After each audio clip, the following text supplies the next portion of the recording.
soon as I start talking, I have a dog, right? Like children, they'll start making noise, completely quiet until I start talking. And as soon as I start doing something, he wants to make a bunch of noise, right? Banging around in the background. So that's the noise you may hear.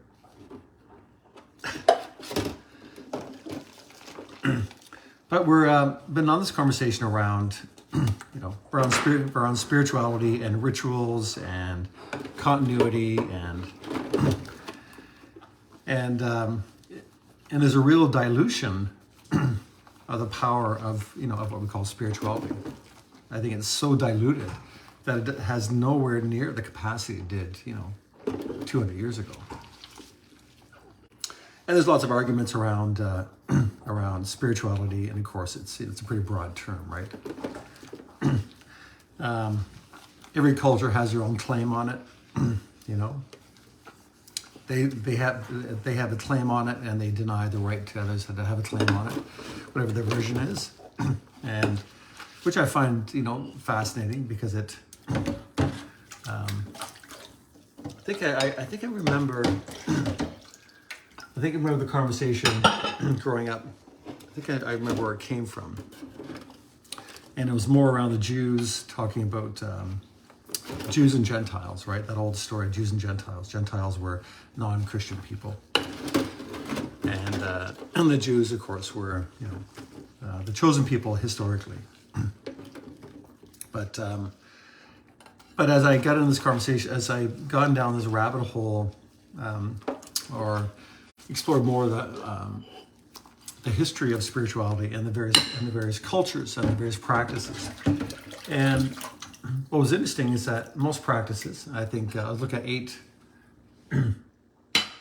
let's say, dominant cultures in the world, eight of the biggest cultures in the world, and looking at their spiritual practices, and I call it spiritual more than religious, right?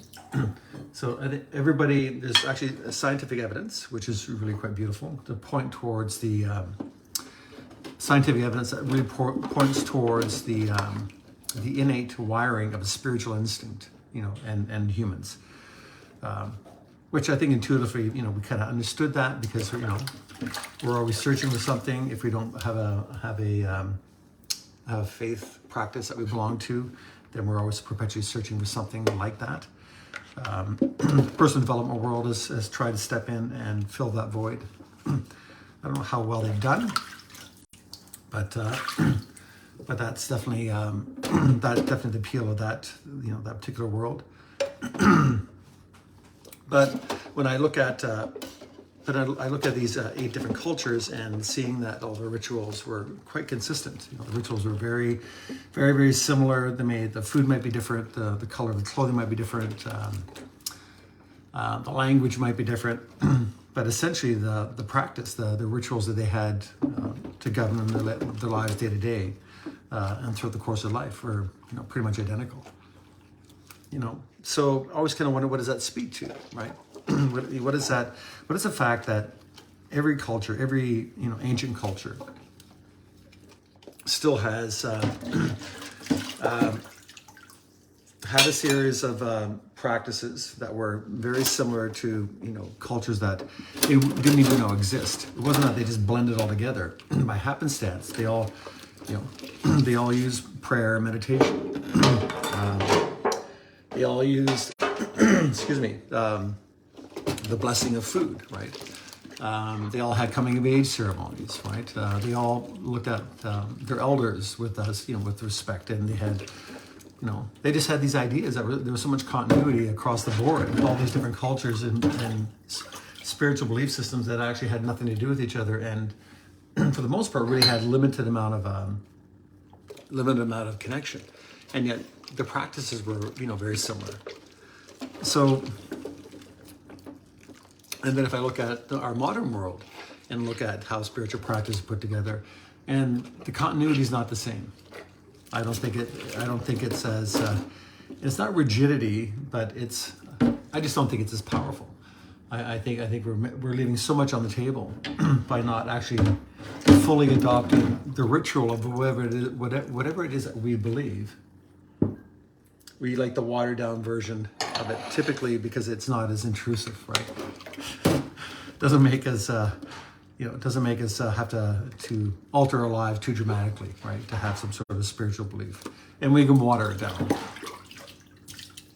But again, I think it's a mistake, and not just from. It's not just from an alignment issue. Well, is your life fully in alignment with your belief system? That is an issue, or it can be an issue. But I think the greater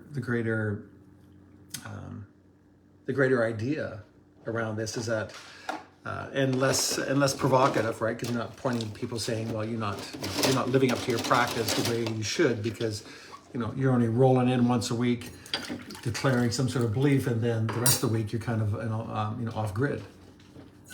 But it's more the fact that because of the way our ancestors had set up, and there's a brilliance in this and I don't even think we appreciate it, right?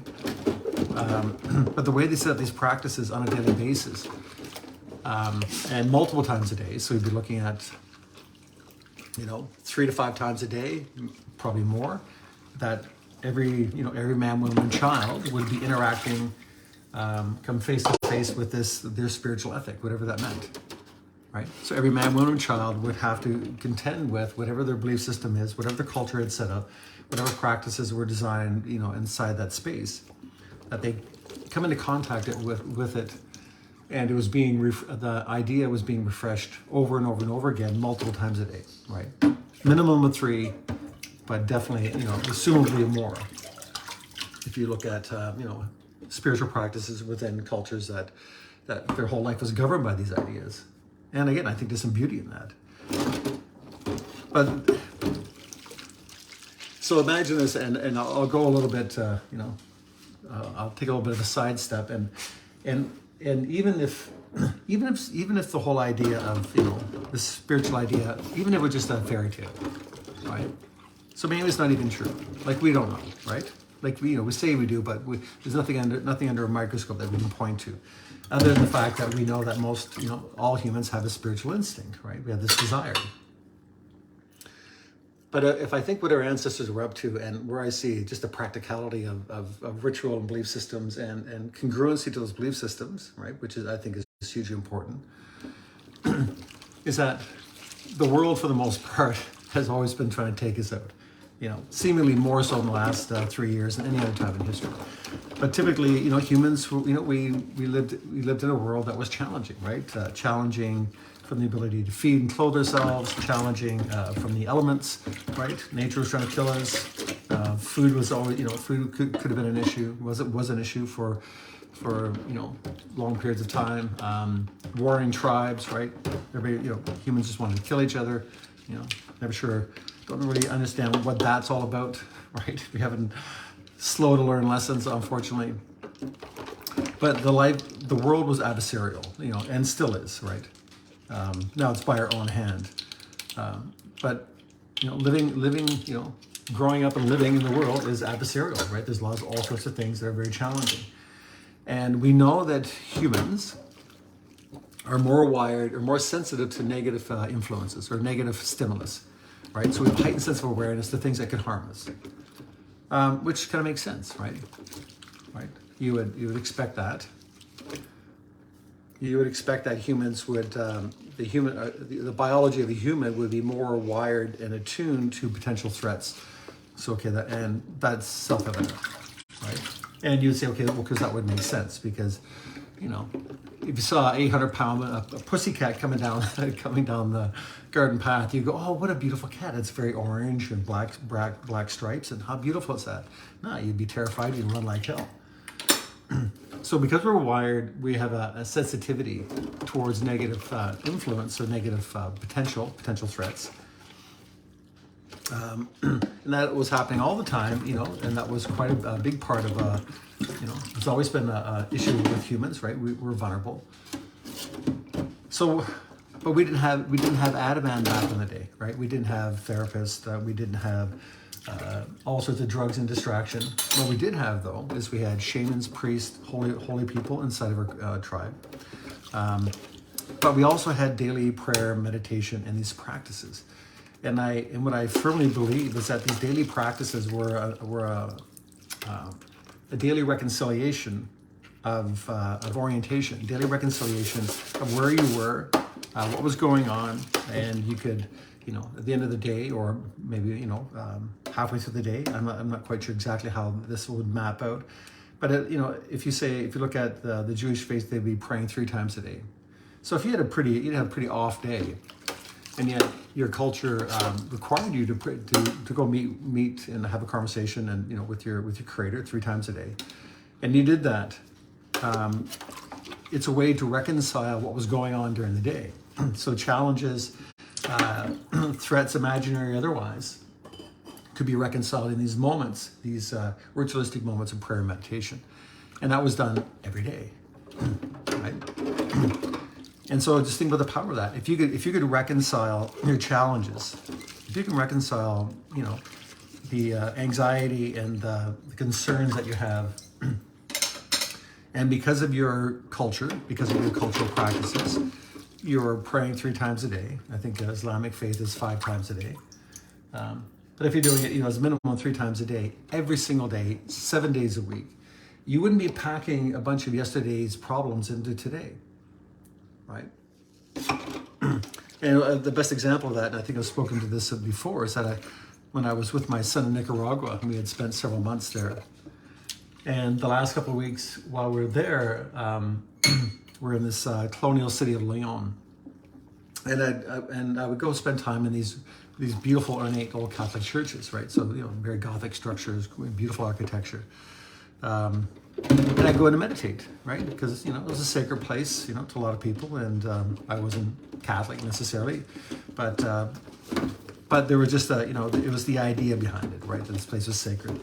So I'd watch people come in and, kind of a voyeur of people coming in to pray, and I'd watch people come in for 5 minutes, and, they come up to one of the various alcoves that had some sort of statue of a various saint. But I'd watch them go through this process, and they come in, they had 5 minutes and 10 minutes, but I watched this one circumstance. So this one time where I saw this gentleman, and he was on his knees on this prayer bench in front of this altar, and he was there for at least 30 minutes. Like he was on his knees when I got there. He was still on his knees when I left, and I was there for about a half hour or so watching this guy. And I thought to myself, how lucky is this guy, right? It took a while for it to dawn on me, just, really the power of what I saw. So here's a guy that is in a place that he believes is sacred, right? To him, it's sacred. And he's obviously working something out, right? This guy's obviously got something going on. So this guy's he's in a place that he believes is sacred.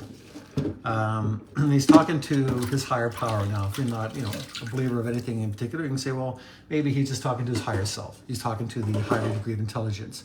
And this place just allows him to access that deeper intuition, right? However you want to phrase it. But he won't lie in this space. So he's not lying, neither to himself or neither to the creator of his belief. So he's in a place that's sacred. He's actually telling the truth, right? How most of the problems I believe, I know for myself that I've encountered over time, was just me lying to myself about whatever was going on. It was the fear of telling the truth to ourselves or to anyone else tends to be the trap.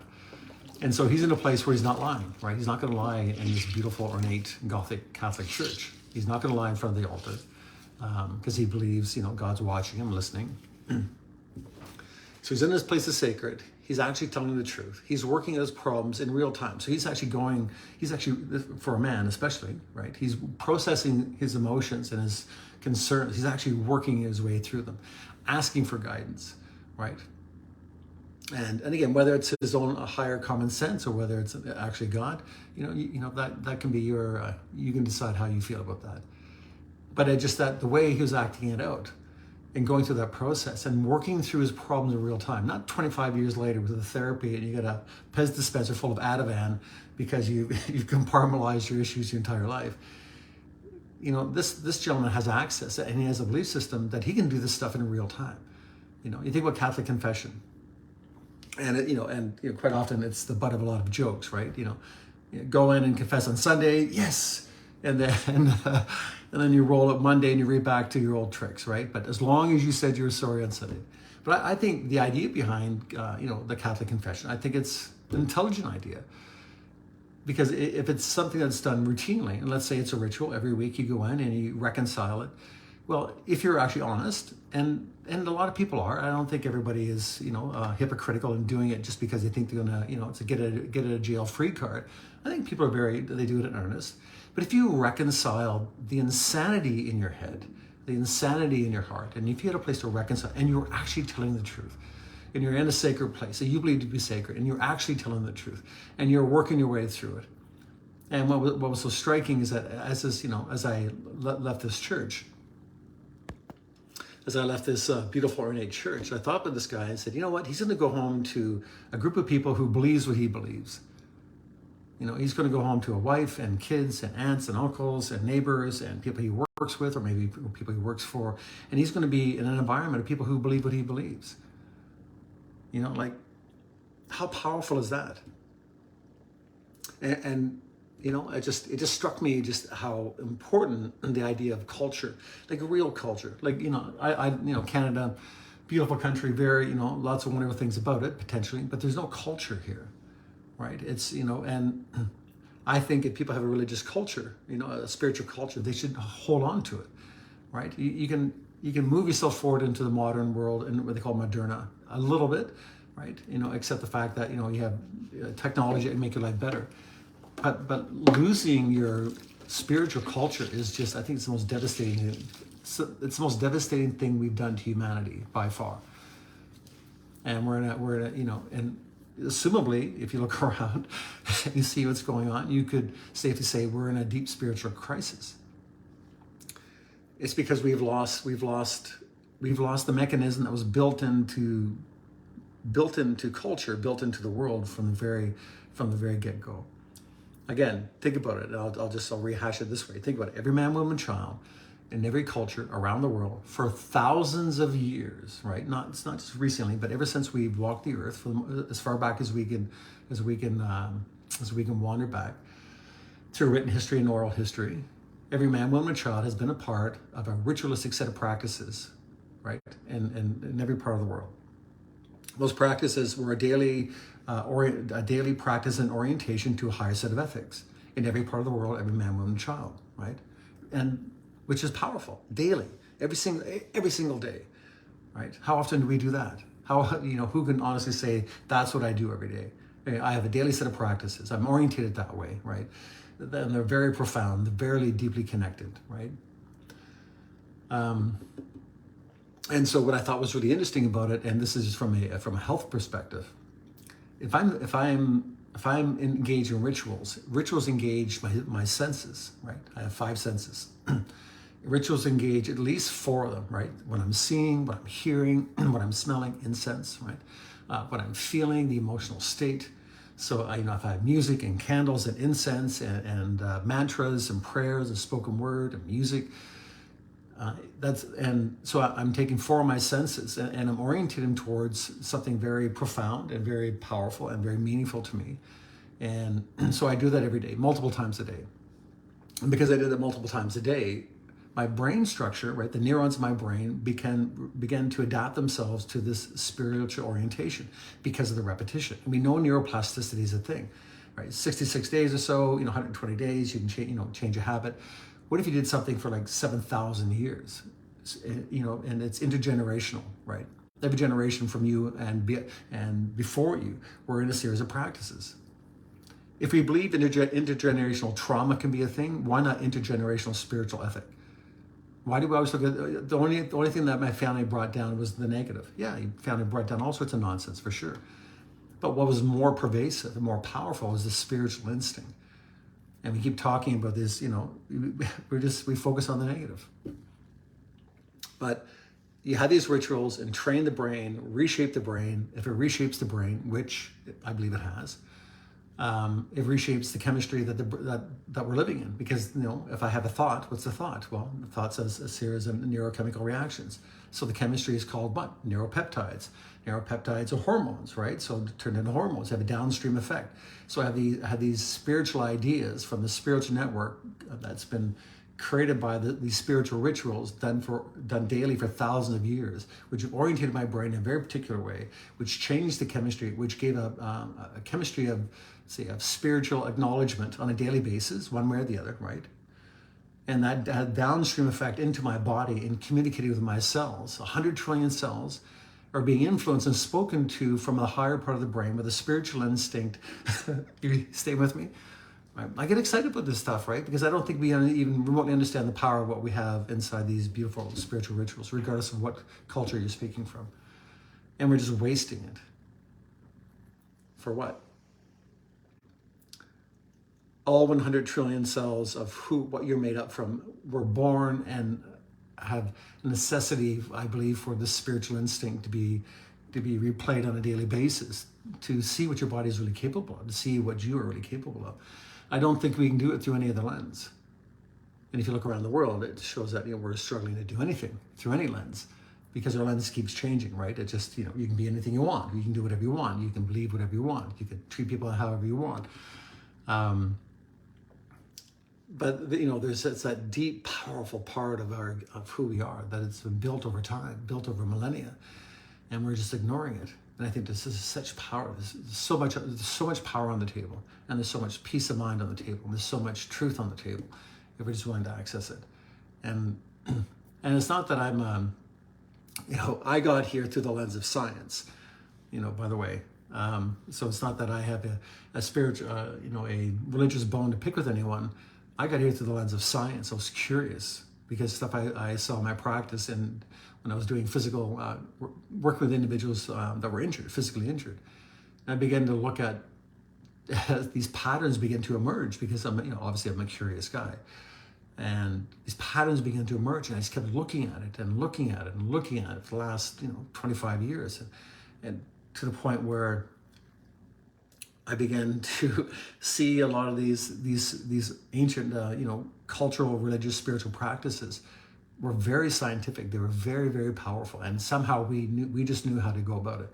We just knew that coming of age ceremony for young people would minimize the risk of depression, suicide, and drug addiction, right? Because you can actually orientate your young people to something. And now, congratulations, you turned 16. Go do what you want. What do you orientate them to?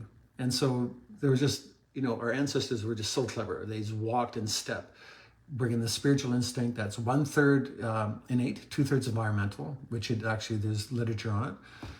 So our spiritual instinct is 1/3 innate, 2/3 environmental.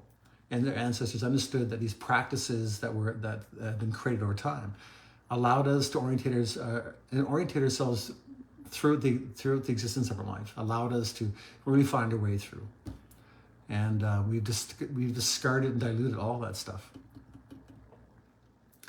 So if you're struggling with the idea of religion, because religion is a structure, spirituality is different, right? Now they can be both. They can be entwined, which quite often they are. I'd say 70% of people identify their spirituality with their religious practice. Again, going back to the practice, the structure of it. 30% see themselves, I think, in the world see themselves as spiritual but not religious. So it doesn't matter what path you choose. The roads will lead to the same place, I believe.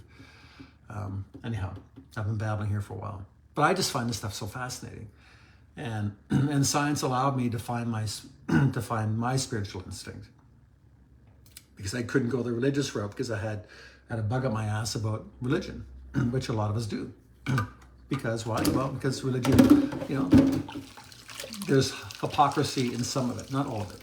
But there's hypocrisy, and because man's at the helm, right? And every time we try to control things, humans, we have biases, and we're corrupt, and we have hidden biases that we don't not even aware of. But through the lens of science, I found a really kind of beautiful spiritual path for myself, and it's been very cool. But it's not religious, right? Though it can be. You can decide. Anyhow, I got to finish my dishes. My water's getting cold. The dishes are piling up here unless you're willing to come and dry. Yeah, right? Here you go. Come dry my dishes. But I hope this conversation, gives you something to think about, because it's really made the difference for me, and it's really been, man, it's really I'd say it's saved my ass by having this ability to think at this level and realizing that there's a bit of humility involved in this, also in this path, by the way, and it's the part I didn't mention. If you're willing to subordinate yourself, humble yourself to natural and spiritual laws, you'll have an extraordinary life. But if you don't, you probably won't. All right. Have a beautiful Saturday. We'll talk to you soon.